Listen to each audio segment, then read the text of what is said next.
Mattis retired, and the Pentagon spokesman says Secretary Mattis delivered his decision to resign at the end of February by handing the president a letter yesterday afternoon. Incredible. And it reads in part this, quote, "While the U.S. remains the indispensable nation in the free world, we cannot protect our interests or serve that role effectively without maintaining strong alliances and showing respect to those allies. Like you, I have said from the beginning that the armed forces of the United States should not be the policemen of the world. Instead, we must use all the tools of American power to provide for the common defense, including providing effective leadership to our alliances. NATO's 29 democracies demonstrated that strength in their commitment to fighting alongside U.S. following the 9/11 attack on America. The Defeat ISIS coalition of 74 nations is further proof.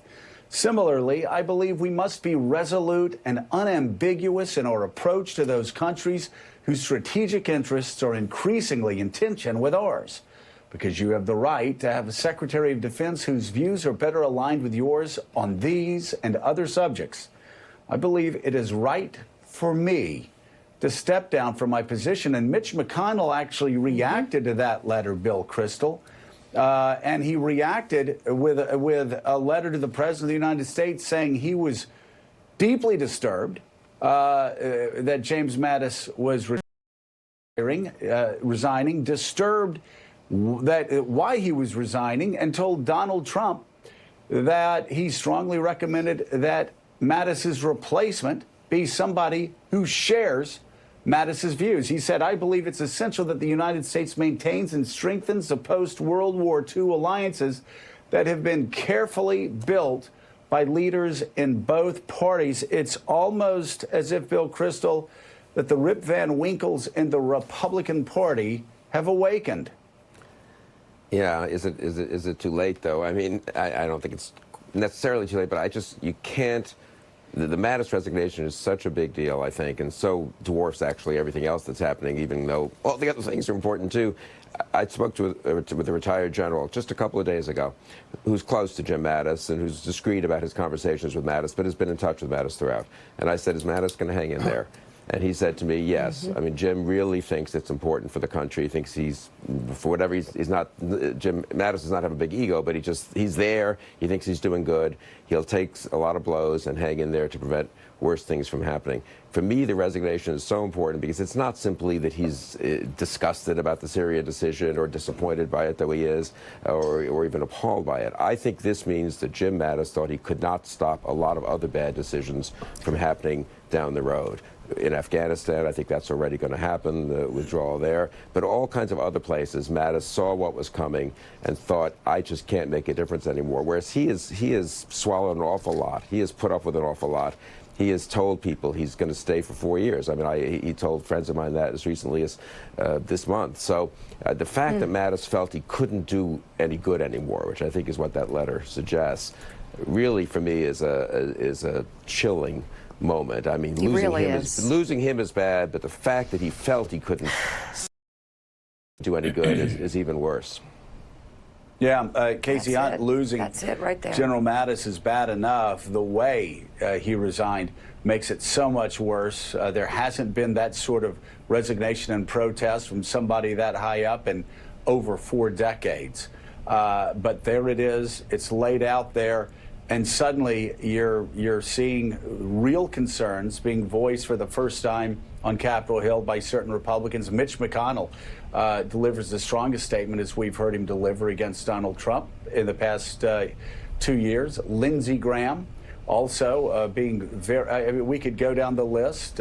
Jeff Flake, of course, Bob Corker, who are both leaving, but also Ben Sasse and other Republicans shocked by the Syria decision, shocked by the Afghanistan decision, and shocked that James Mattis was allowed to resign.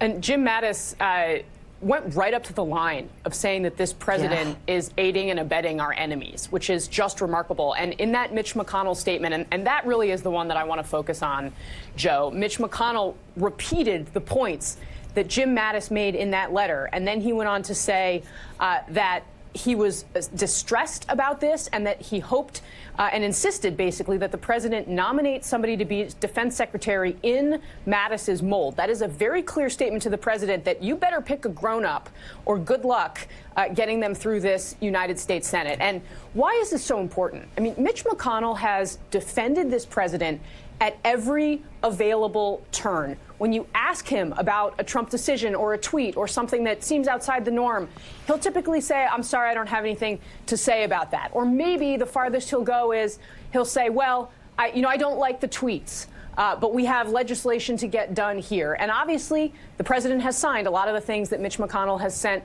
his way. But was a bridge too far, and I think this is a very, very strong signal from the majority leader that if this president is not careful, things could really change dramatically for him. Now, we will see if Mitch McConnell follows through with action. Obviously, there's not really a historical precedent for this, so perhaps, he'll step back from this next.